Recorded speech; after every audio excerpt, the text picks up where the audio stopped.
Serious nurses/hospital workers of Reddit. What is the most paranormal/weirdest thing you have ever experienced while working? I've been working nights at a nursing home for 4 years. We had a palliative patient who couldn't sleep because of intense, lifelike hallucinations. She kept describing voodoo people standing around her room, silently watching her, waiting for her to die. I brushed it off at first, until the woman across the hall, who almost never spoke, started saying she was seeing the same figures in her room too. That's when I got real chills. I used to work in a personal care home, and every now and then, something strange would happen. A day or two after a resident passed away, the call bell in their room would start ringing. Each time, staff would go in to check, but the room would be empty. No one there at all. One resident died in a particularly traumatic way. He was a full code, so the nurses had to perform CPR. That night, the midnight shift staff swore they saw him at the end of the hallway, casually walking the way he always used to. Not long after, the alarm on the secured exit door went off, the same door he would constantly try whenever he wanted to leave the unit.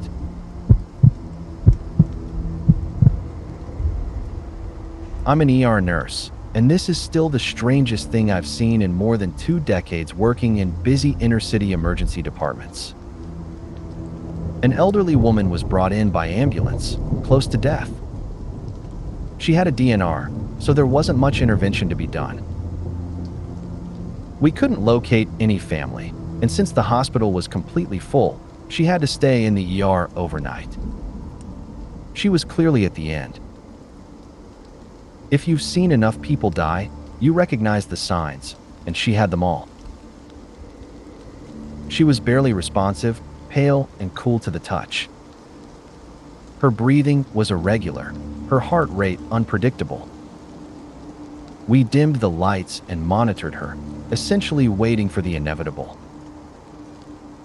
About an hour later, we were stunned to see her standing in the doorway of her room.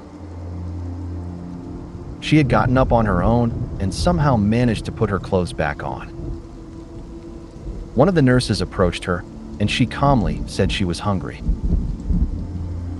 Not quite knowing what to make of it, we helped her into a chair, brought in a bedside table, and got her a tray of food from the cafeteria. She sat there, ate everything, and even chatted pleasantly with the staff for a while. After about an hour, she told her nurse she was tired and wanted to lie down again. We helped her back into bed. Within 30 minutes, she was gone. It wasn't exactly paranormal, but in 22 years of ER work, it was the most inexplicable thing I've ever witnessed.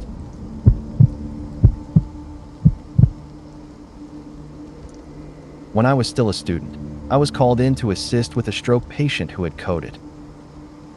The team was already performing CPR when I arrived. They worked on her for 45 minutes, but eventually she was pronounced dead. They cleaned her up and brought her family in to say their goodbyes. By the time the family left, she had been without a pulse for over 45 minutes and was considered brain dead. A massive bleed had filled her brain. Her skin had turned gray, and there was already the faint, unmistakable smell that comes when someone has been gone for a while.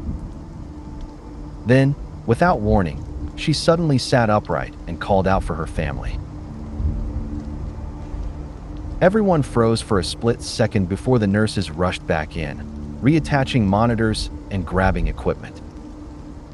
They began working on her again. Somehow, she stabilized. Her family was brought back, and she was able to say goodbye to them. Not long after, she passed away a second time.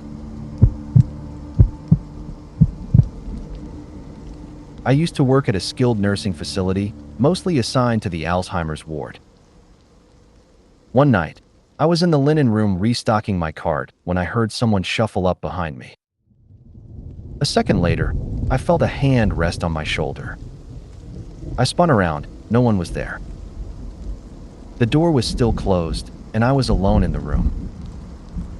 Around that same time, one of the residents began insisting that a man was coming into her room at night. Because she had Alzheimer's, I didn't put much stock in it at first. To comfort her, I told her I'd check on her regularly through the night. She continued to complain about this man every night for 2 weeks. Finally, I asked her to describe him.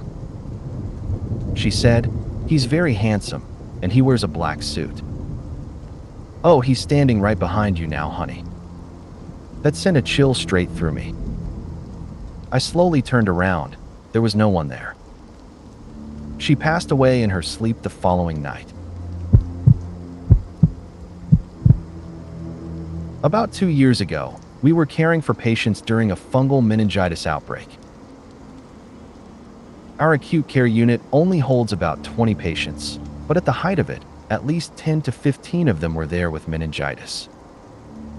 They ranged in age from their 20s all the way into their 90s.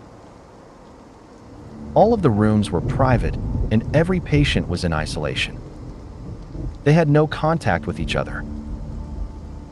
What was unsettling was how many of them described the same hallucinations. Several spoke about seeing children standing silently in the corners of their rooms.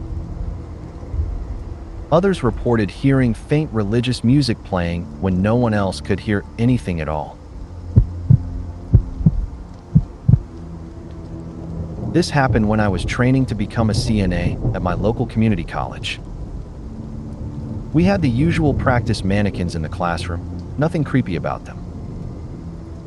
We used them for learning how to dress, bathe, make beds, and even practice catheter care. Pretty standard stuff. Some of the extra equipment, though, was kept in a small locked back room. One day we needed something from in there, clothes for the mannequins, I think, and I volunteered to grab it. When I unlocked the door, it was completely dark inside. Not just dim, pitch black. It felt like the room swallowed the light coming in from the hallway. I reached in and flipped on the ceiling light. On an old, ragged stretcher in the middle of the room was the most disturbing mannequin I've ever seen. Its face was horribly twisted, frozen in what looked like pure agony. I don't know what the manufacturers use as references for those faces, but whatever it was, it didn't look human. It looked like it was suffering. Honestly, it looked like it was in pain. I grabbed what the instructor had asked for and hurried to leave. But before I stepped out, I glanced back. I swear I saw one of its plastic eyelids slowly close and then open again. I didn't go back into that room for the rest of the course.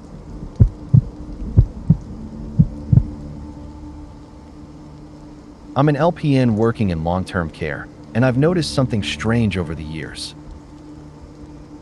A lot of our palliative residents report similar hallucinations right before they pass, usually small dogs or children eating ice cream. What's odd is that it tends to be facility-specific. At one particular building where I work, I've had 6 or 7 different residents, all at different times, describe seeing a little girl eating ice cream in their room. Almost every time, they died later that same night. After a while, it became this dark running joke in my head.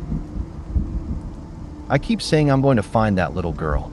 She's causing me way too much paperwork.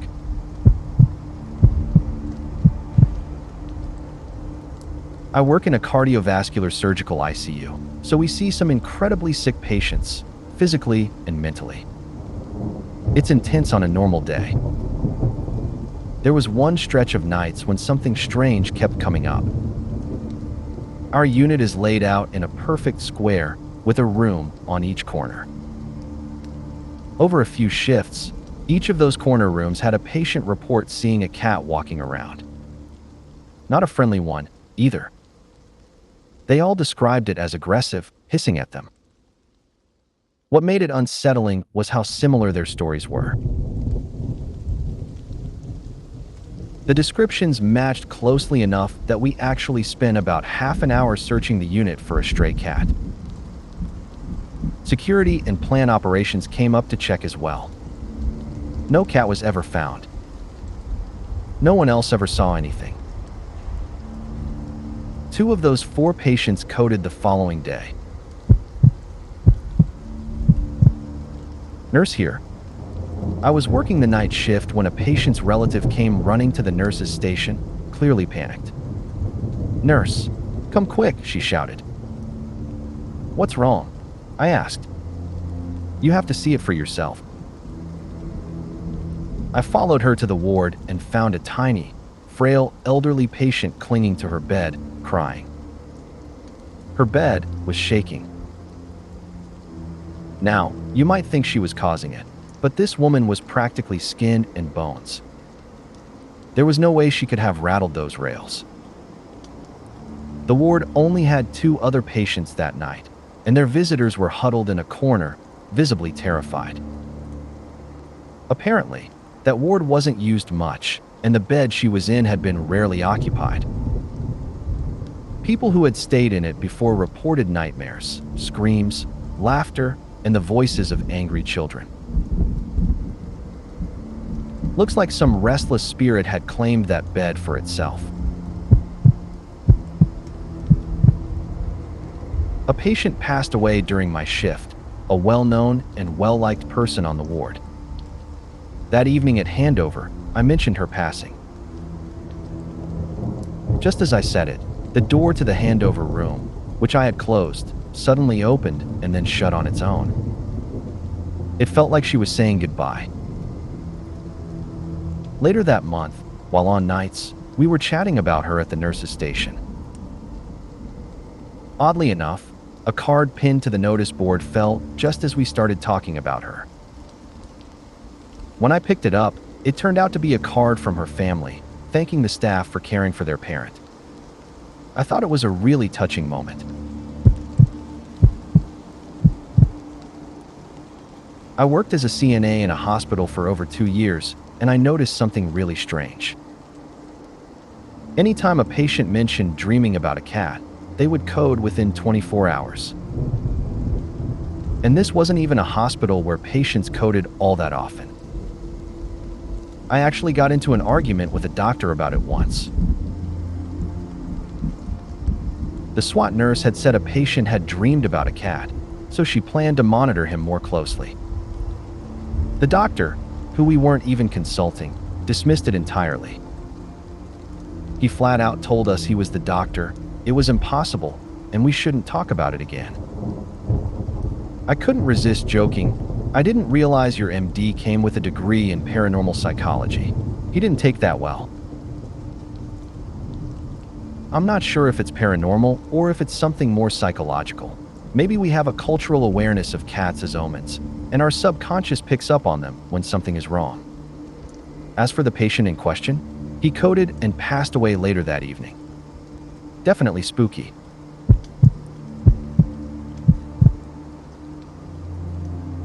My town has 2 really old hospitals, and one of them no longer operates overnight, but the stories about it are pretty unsettling. No one ever cleans the old ER alone. Supposedly, all the lights and call bells start going off by themselves.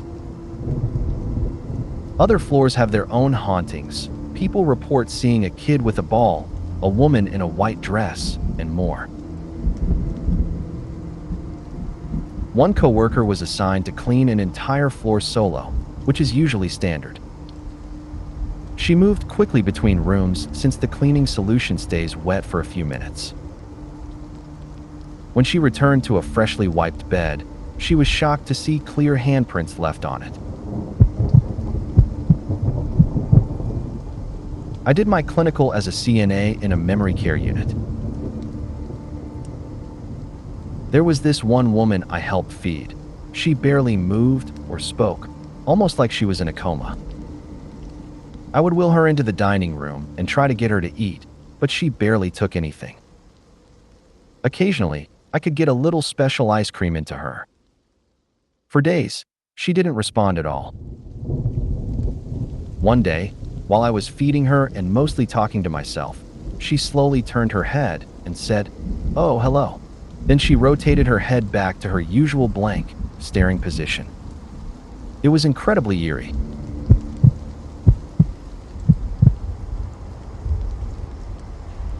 I volunteer at a local hospice, and I see ghosts pretty regularly. I'm usually there at night, and sometimes doors will open or close, or even stick, without anyone touching them. I've offered to help someone, started walking toward them, and then realized no one was there at all. There's one ghost I've noticed in particular, a friendly guy in a plaid shirt. He quietly moves flower pots away from the edges of countertops, like he's just tidying up. All in all, it's a pretty eerie experience, but most of the spirits seem harmless, just lost and lingering.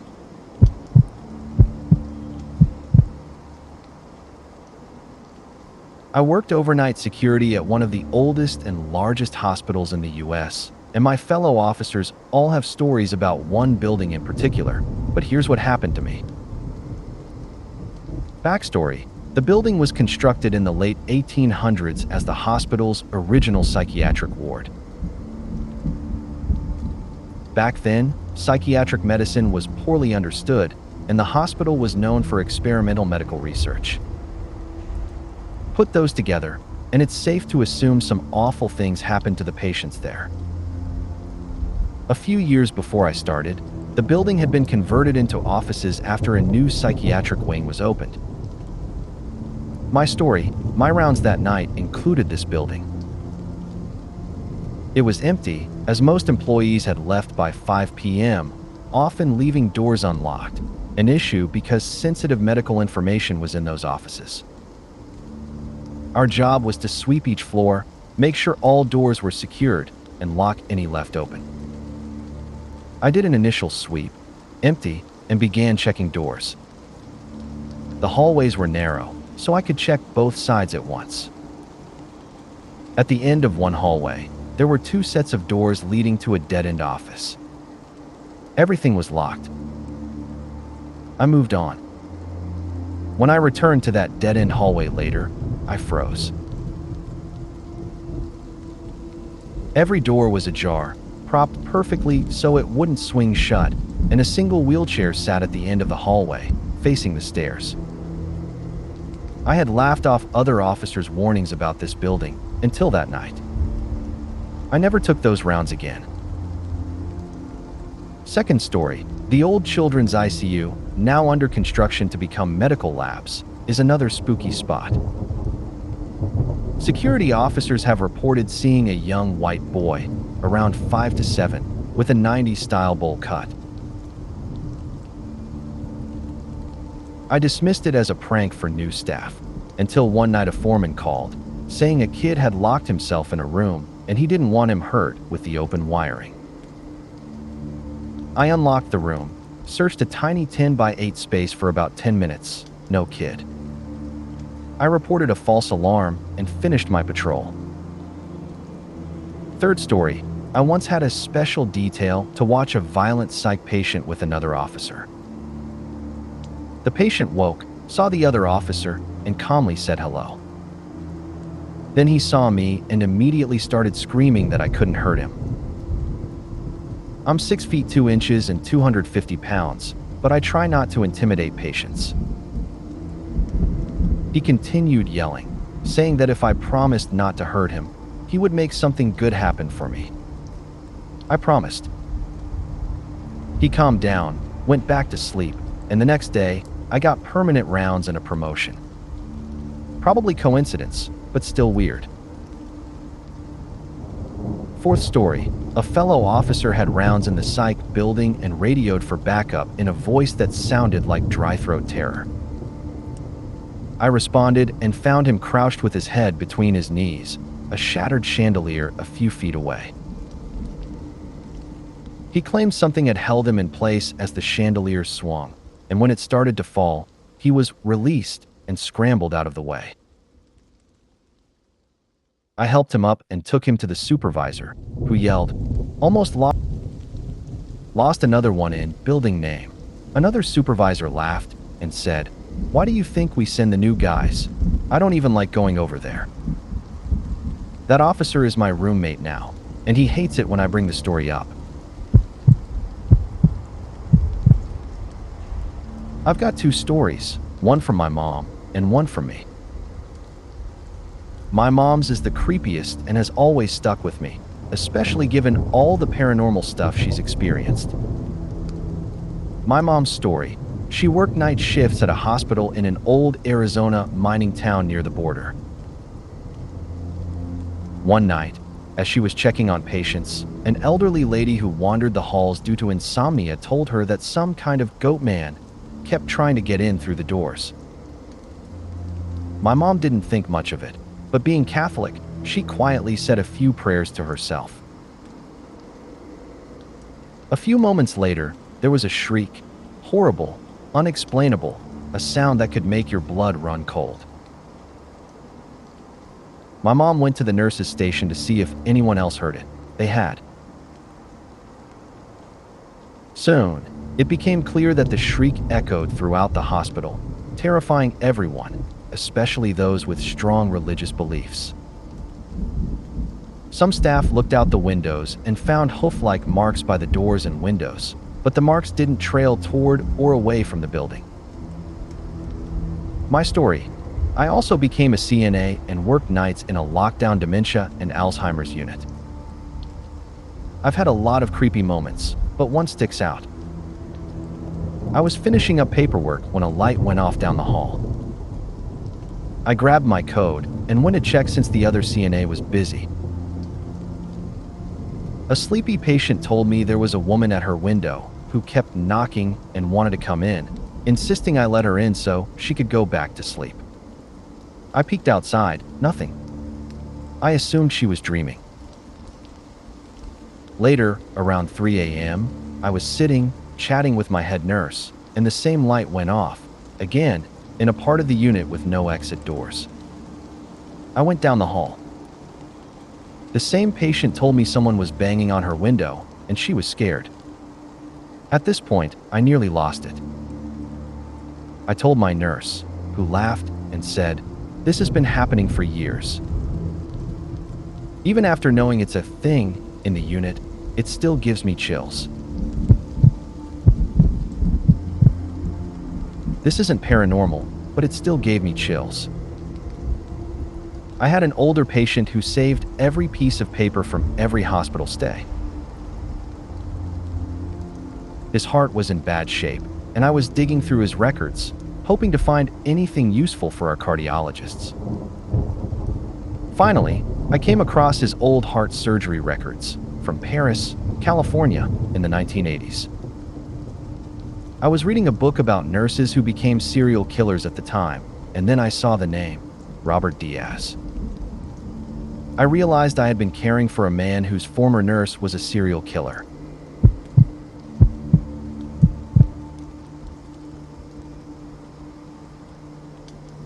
I work at a psychiatric hospital, and while I can't give too many specifics, HIPAA, this one incident was pretty unusual. We had a very young girl who had attempted to hang herself a couple of times, serious attempts you don't normally see at her age. She was an extremely talented artist, but her parents brought in some drawings that were unlike anything she'd ever done. Crude stick figures depicting hanging, stabbing, strangling, and other violent imagery. Since she was Native American, her uncle came to perform a smudging, a traditional ceremony meant to cleanse spirits or drive away negative energy. I supervised because we had to take her outside for it. When we returned inside, something strange happened. She started giggling in a high-pitched way, after not smiling for days, and at the same time, the television next to her shut off and the lights above her began flickering. I'm a therapist at an acute and long-term care facility. The building has 4 main hallways, but most of the unusual activity happens around 302B. Residents often report hearing a little boy laughing. Some actually see him, while others just hear him. Many interact with him, letting him sit on their laps, talking to him like he's really there. It's strange at first, but the most striking part is seeing a 98-year-old woman completely at ease, chatting with a ghostly little boy. I guess those grandma instincts really do kick in.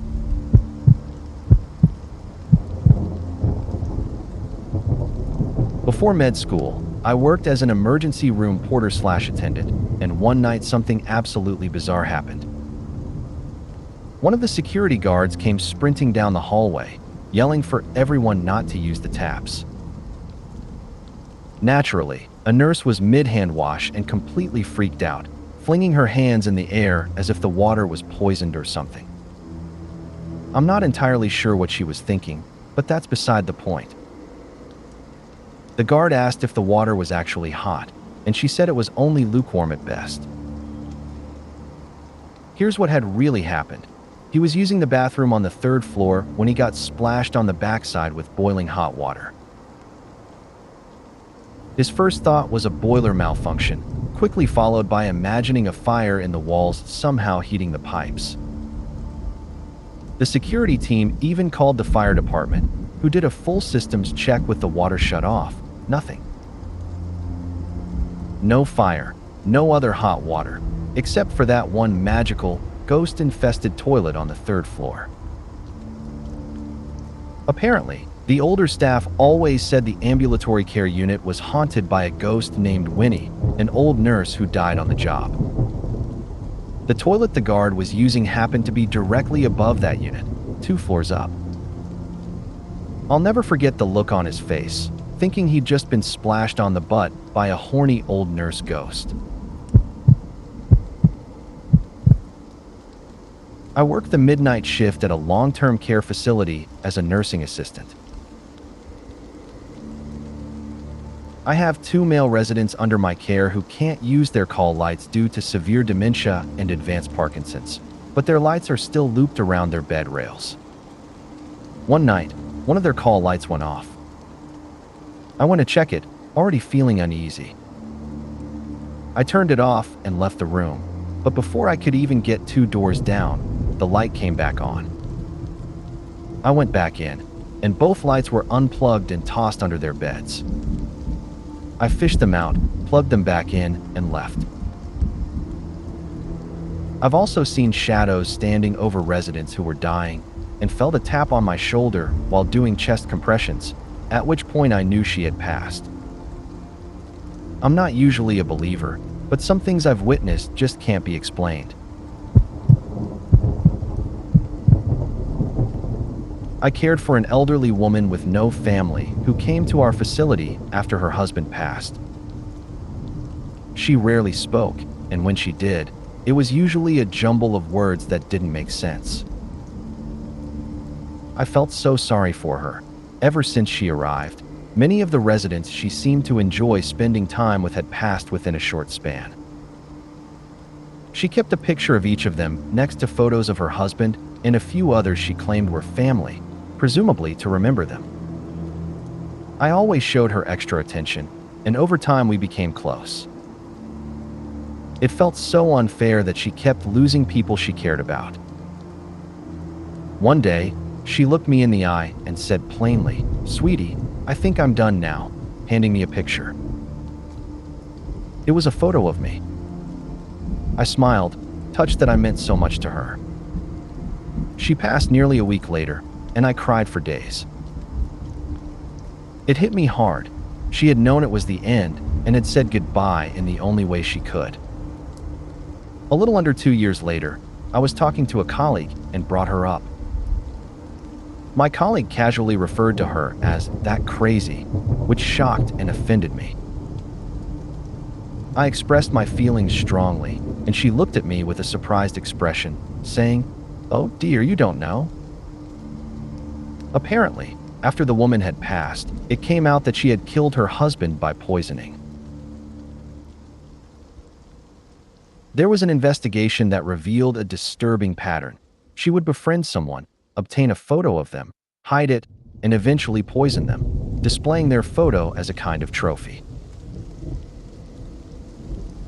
This seemed to explain the spike in deaths during her stay and the large number of photos in her collection. The last I heard, many of the old family photos weren't actually related to her, and the police were trying to identify them to see if they linked to cold cases. I work as a CNA on a memory care unit. There's one room at the end of the hall with a single bed, occupied by a woman who can't move her body and is very far gone cognitively. When her call light goes off, it's genuinely terrifying to go reset it. She can't push it herself. We usually joke that the cat is responsible, but several times the cat was locked in another room. I work the night shift on a stroke/telemetry floor, mostly caring for elderly patients. Over time, I've noticed something strange. There seem to be two things patients report seeing just before they pass. Some say that two men enter their rooms, telling them it's time to leave. The patients describe them as large and abrasive, and they often seem either terrified or annoyed by their presence. Others report seeing a little boy running through their rooms, trying to wake them up. He's usually loud and energetic, and patients will call us, asking who's letting a child run around at that hour. Often, on the same shift, we end up coding or preparing the patient for the funeral home shortly afterward. On our floor, there is a room that feels genuinely cursed. Some of the most traumatic events of my career have occurred within those four walls, leaving a permanent mark on everyone who worked them. The unexplained suicide. The first tragedy involved a patient who arrived stable but completely unresponsive. In the middle of the night, without any warning, he suddenly woke up, walked into the bathroom, and locked the door. He used his belt to hang himself before anyone could intervene. The bloodbath. The second was a patient we had grown very fond of over several months. He had a tumor in his neck that eventually caused a major artery to rupture. It was instantaneous and horrific. The room looked like a crime scene. Because he wasn't a DNR, we were forced to perform chest compressions for 30 minutes in the middle of that bloodbath. Losing him in such a violent way was devastating for the whole unit. The sudden break. Even the incidents that didn't end in death were unsettling. A middle-aged woman with no psychiatric history, no brain trauma, and perfectly normal labs suddenly lost her mind in that room. She began tearing off her colostomy bag, throwing stool at the nurses, and smearing it across the walls. There was never a clinical explanation for her behavior. It was as if the room itself had triggered something dark.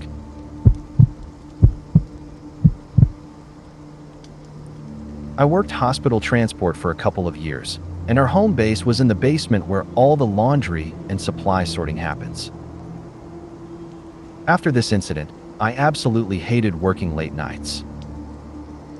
One night, I was the only one in the basement when I heard whistling at the far end of the hallway by the elevator.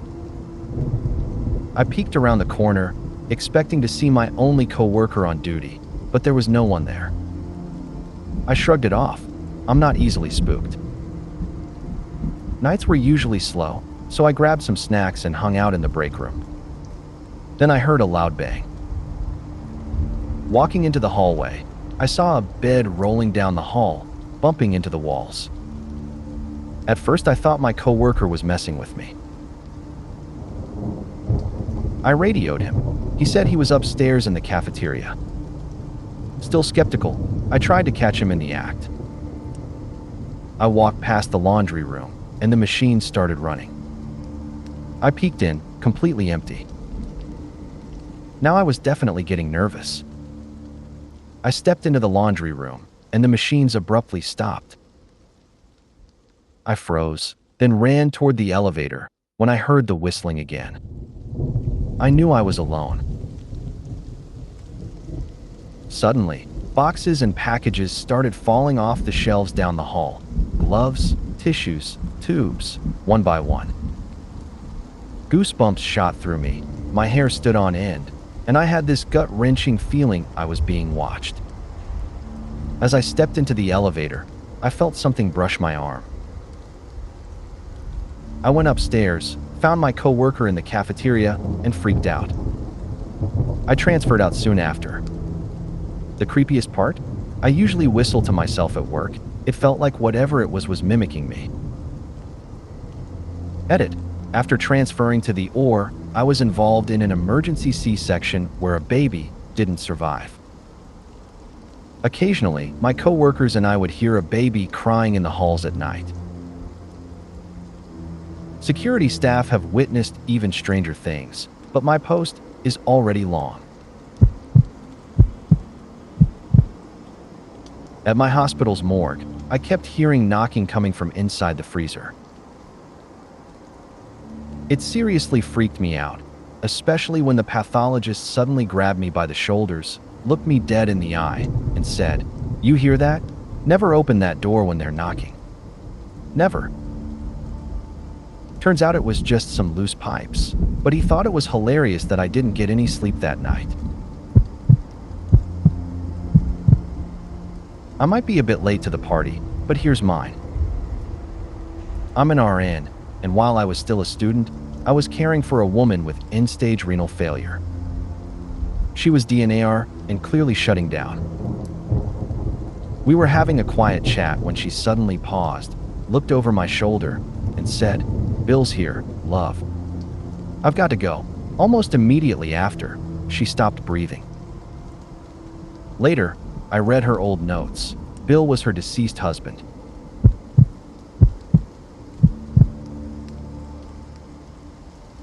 I'm not a nurse and don't work in a hospital, but my fiancée is an RN at a nursing home. Besides telling me they superstitiously open a window whenever someone dies, she shared one story that really creeped me out. One time, a resident passed away, and her roommate, unaware that the resident had died, asked the staff about a visitor who had been in the room the night before. The staff knew there were no visitors at all that night, and the only people in the building were the all-female staff. The elderly woman described a man dressed entirely in black. She couldn't remember much else, except that he lingered in the room for a long time and that he was incredibly handsome. That story has stuck with me ever since. It still gives me chills. I'm a CNA and have been working night shifts in hospitals for 7 years, so I've seen some pretty creepy stuff. One night, Jen, a nurse, told me and my coworker Jay about something that had happened a few hours earlier. A patient had abruptly passed in a room. After the room was cleaned, it was quickly assigned to another patient who had previously coded, been pronounced dead, and then resuscitated. Shortly after being admitted, this new patient told the nurse, "I can't be in here. This man won't stop looking at me. He's really worried about his dog. His dog doesn't know he's dead." The nurse assumed he was imagining things and asked, "Oh yeah? What does he look like?" He described the deceased patient perfectly. Chills ran down Jen's spine as she told us the story. It turned out the man really did have a dog. The new patient was moved to another room. Jay, of course, said, "I don't believe in ghosts. I want to see it. Tonight I'm going to provoke it so it shows itself." At 3 a.m., all three of us were at the nursing station. Jay started playing various puppy sounds from YouTube. A couple of lift team guys came up, and we got distracted talking to them. Then we all heard it, except Jay. A dog bark, loud and clear, coming from that very room. The lift team asked, "Does someone have a dog in here?" Jen and I simultaneously lost it. I've got plenty more stories if anyone's interested. Shadow men are real. I've seen one firsthand, and spirits apparently love messing with elevators.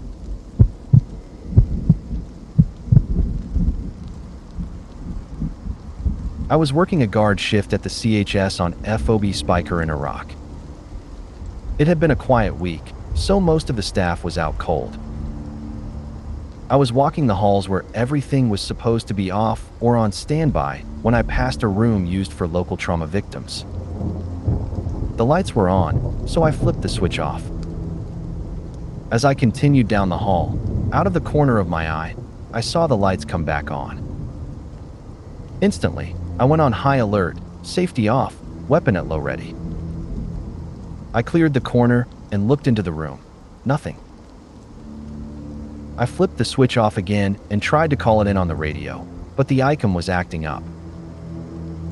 Walking back to the CQ desk to report it in person, the lights came back on. At this point, I was tense. I couldn't radio for help. No one else was on this side of the base, and the switch kept changing whenever the lights came back on. I don't know what I expected when I looked in the room again, but it was completely empty. A gurney, a heart monitor, and a crash cart. Somehow, I found myself saying, "If you're scared of the dark, I'll leave the light on for you." I finished my shift and left the light on, adding a note at the desk that a surgeon had requested it stay on for emergencies. After that, every time I worked that shift, the light remained on. This might get buried, and it's not really nurse-related, except that my grandmother's nurses told me about it. My great-grandmother was 94 and had just started showing signs of dementia.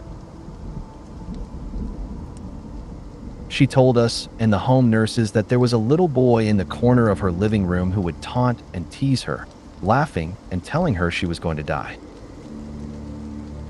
At first, we thought it was just her dementia, a little disturbing, but nothing more. But things got real when my best friend came over with his 3 or 4-year-old son. The little boy pointed to the same corner and shouted, "I'm going to beat you up." When we asked him why, he said he saw another little boy in the corner and that he was not nice. We completely freaked out. I get chills just typing this. Maybe Nana wasn't hallucinating after all.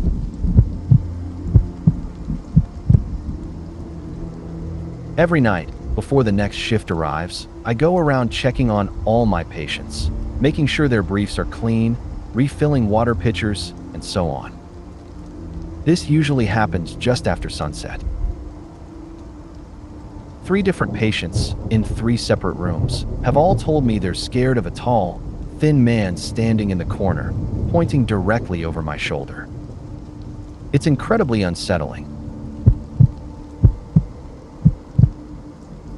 First story. A patient had been in the CCU where I worked for 6 months. Finally, he was transferred to the Med-Surg floor, and shortly after arrival, he coded. We worked on him for 45 minutes to an hour, no pulse, no heart rhythm the entire time. The doctors had decided to call it. Then his family came in, leaned over him, rubbed his chest lightly, said his name, and immediately he regained a pulse and woke up. Second story, a patient came in coding, and we were getting nothing. We brought his wife in so she could say goodbye. She started yelling at him at the top of her lungs, and he came back. We arranged a transfer to a tertiary hospital, and he coded again. She yelled at him once more, and he returned. On the helipad, while being loaded into the helicopter, he coded yet again. She yelled at him again, and once again, he came back. Eventually, they decided to let his wife ride in the helicopter with him, just in case he coded again. He survived, received a heart transplant, and is still alive today, all thanks to his wife literally scaring the life back into him. I work in hospital maintenance, but this one happened outside of work. Back in November, my grandfather passed away. He had been living in a care home for several years. Since we're from a smaller city, his main caregiver was actually the mother of an ex of mine, someone I'm still close to. As his final days approached, she texted me, saying things weren't looking good and urging me to get my mom, who works out of town, and myself to see him as soon as possible. The next 2 nights were exhausting. She and I barely left his bedside. We wet his lips, rubbed his head, sang Charlie Pride songs, and told him stories from my childhood and my mom's. At one point, Is Anybody Going to San Antone came on the CD player. My mom teared up, saying it reminded her of her father. My grandfather wasn't really coherent, just a fleeting glimmer the first day we arrived. By the final day, we were sitting there, watching his breath slowly turn to shallow, choking ones. As the hour got closer, my ex's mom came in on her day off to be with us for the last moments. My mom had my grandfather's head in her lap, Charlie Pride playing softly in the background. She whispered to him, urging him not to be stubborn, promising to take care of his brothers, and reminding him that she had me to take care of her. The gaps between his breaths grew longer and longer. Then, suddenly, his breathing stopped. At that same instant, the CD player stopped. It hadn't skipped once all weekend. My mom, thinking Tarine had turned it off, began sobbing, assuming it was a sign that he had passed. I just looked at Tarine like, did that just happen? After about 20 seconds, he took a shuddering breath, and the CD scrambled forward. The song that played was the one right before Is Anybody Going to San Antone, a song about not wanting to miss someone. By the end of San Antone, the song my mom remembered him most by, he was gone. Tarine mentioned that strange things often happen in the final moments as someone passes.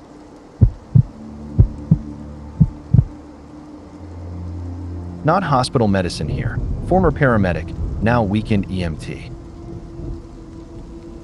I've got one story that's always stuck with me, and this is a throwaway account so no one thinks I'm crazy. I always figured if I were going to see something weird at work, it would be in one of the ambulances I've used over the years, with all the lives that have passed through them. That night, my partner and I weren't so lucky. I used to work in the city, but our company covered surrounding towns as well, mostly suburbs, a few 100,000 people, and beyond that, thick woods and a river valley. Nothing remarkable. One night, we had to respond to the far edge of our coverage area in another town. Before we arrived, the call was canceled by first responders en route. It was 4:30 a.m. on a Wednesday in autumn. The ride back to civilization is only about 20 minutes, but it's a long, straight road, dimly lit, with dense forest on both sides. I was in the passenger seat, face buried in my laptop entering the canceled call, mentally preparing to go home after a long night. My partner suddenly slowed the ambulance and asked, "Do you see that?" I looked up, squinting in the low light. About 100 feet ahead, there it was. A dog. But not just any dog, this one was huge. Silver gray, straight ears with little tufts at the tips, walking slowly away from us. It must have been 4 feet at the shoulder. My partner slowed to a crawl, thinking it might be injured or have an owner, maybe a collar. As we crept closer, something happened I'll never forget, the moment that made me start believing not all things are what they seem. The ambulance idled unusually quiet. We were barely moving 5 miles per hour, and I was on the passenger side of the road. The plan was simple. My partner would flash the lights, I'd whistle or hoot, just to see if it was a stray or a threat. We closed the distance to about 25 to 30 feet. Then, at roughly 10 yards, a wave of dread hit both of us simultaneously. My blood ran cold.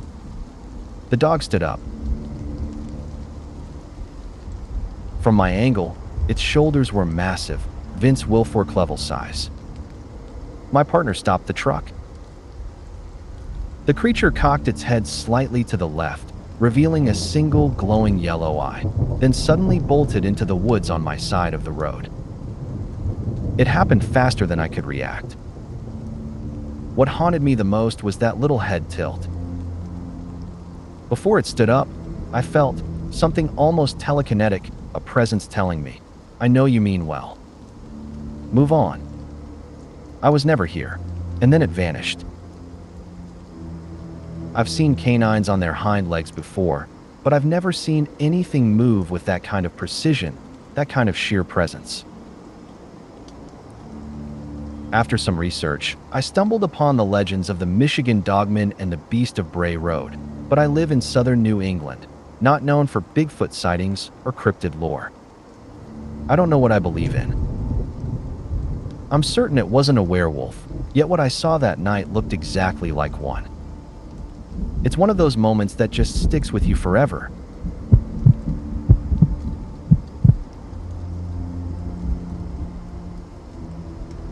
During one of my clinical placements as a student nurse, I was assigned to a hospital that had once been a children's hospital until it burned down years before. The staff quietly warned us that some of the old wards were unsettled. One patient mentioned seeing a little girl in a red dress sitting quietly in their room. The very next day, that patient passed away. It became an unspoken, chilling pattern. Anyone who saw her never made it through the night. My mother trained as a nurse at the Old Westminster Teaching Hospital in London in the 1950s. On one of her first night shifts, she was making her rounds in the children's ward. Everything seemed fine. The kids were all asleep, but when she entered one of the rooms, she noticed the sink faucet running. A little odd, since it had been off just minutes earlier. She assumed one of the children had gotten up for a drink, turned it off, and went on with her rounds. At the end of her shift, she checked out with the matron, who asked if she had anything to report. My mother mentioned the running faucet, and the matron visibly shuddered. "Oh no," she gasped, explaining that the ward was haunted by a spirit who washed its hands, leaving the faucet running whenever a child was about to die. My mother laughed it off, pointing out that none of the children seemed seriously ill, and went home. The next evening, she returned for her shift and discovered that the child in that same room, who had been perfectly healthy the day before, had suffered a sudden seizure and died just hours after she had found the faucet running. This isn't my story, but my mom told me about it from her time as an ER nurse. A man came in from a car accident, bleeding heavily and barely clinging to life. During the resuscitation, he suddenly jolted awake, eyes wide, and shouted, "Don't let me go back there. Please, please, please don't let me go back." Seconds later, despite everything the team did, he passed away. I'm a nurse. One of my patients passed away during my shift and was sent down to the morgue after her family said their goodbyes. She was older, with a fairly uncommon name. Let's call her Phyllis to maintain confidentiality. About an hour later, I was escorting a family and a social worker to the morgue to view the body of a different patient who had died earlier that day. I didn't know any of them, so I introduced myself as we made our way through the dimly lit basement halls. As we turned a corner, the social worker suddenly stopped and asked, "Sorry, what's your name?" Phyllis. She had no idea that my patient named Phyllis had just died. She'd never met her and didn't know anyone by that name. Yet, Phyllis was the only other person, or so we thought, in the morgue at that moment. When I told her the truth, the look on her face was pure terror, like she had just seen a ghost. I work as an EMT, and one call has stuck with me ever since. We were called for an elderly man who had fallen and hit his head a few hours earlier.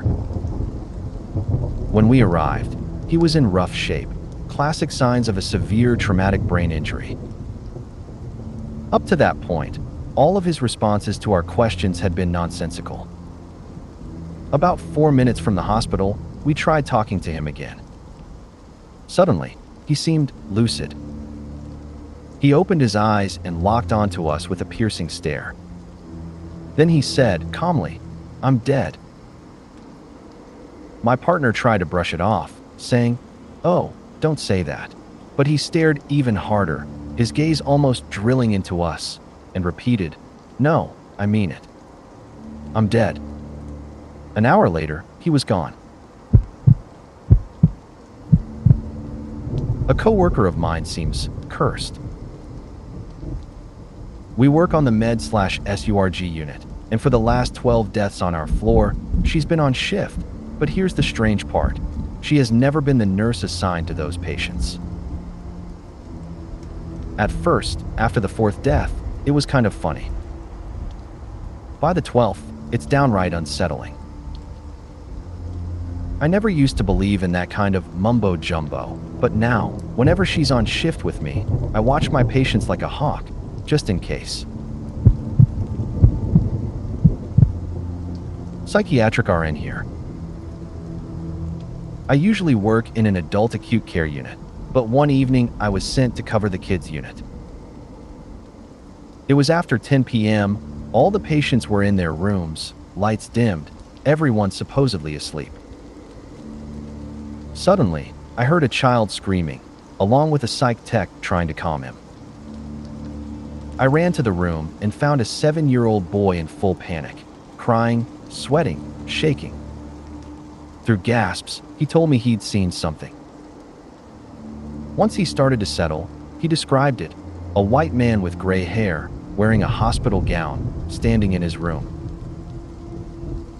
As we spoke, the boy froze, tears streaming down his face, and whispered, "Ms. Whoa, whoa, be still. Oh my God, he's right behind you." We tried to address the figure directly, explaining that the boy was scared. According to him, the man turned and left. But here's the unsettling part. Nothing outside the room could have been heard. Not even 3 minutes later, a 17-year-old boy at the end of the hall screamed. I ran to his room to find him standing on his bed, trying to get away from a white man in a hospital gown.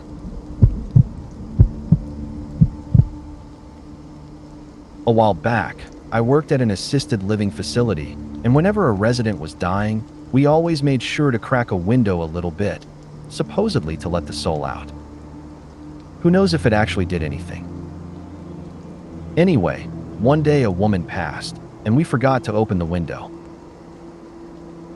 Ever since then, that room has been strange. Lights flickering on and off when no one is there, sudden swings from hot to cold, and objects moving or switching places on their own.